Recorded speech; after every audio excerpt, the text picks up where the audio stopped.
Hello guys, good morning everyone. అందరూ టిఫిన్లు తిన్నారా? కాఫీలు తాగారా?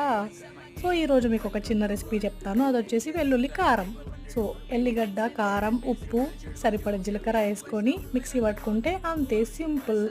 సో ఇలా టిఫిన్స్లోకైనా, వేడి వేడి అన్నంలోకైనా, కోడిగుడ్ల కూరలో అయినా వెల్లుల్లి కారం వాడితే అద్భుతంగా ఉంటుంది. ట్రస్ట్ మీ గాయస్, ఒక్కసారి ట్రై చేయండి, చాలా బాగుంటుంది. నాకు నిజంగా వెల్లుల్లి కారం చాలా ఇష్టం.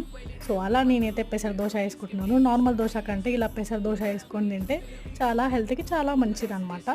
సో మంచి ప్రోటీన్ ఇస్తుంది బాడీకి. సో అలా నేనైతే ఫస్ట్ టైం నీట్గా వేస్తున్నాను దోశ. మమ్మీ, డాడీ, మా చెల్లెళ్ళు అందరు చూడండి. ఎందుకు అలా అంటున్నానంటే, నిజంగా పెళ్ళి కన్నా ముందు అస్సలు రాకపోతుండే, నాకు దోశ వేయడమే రాదు.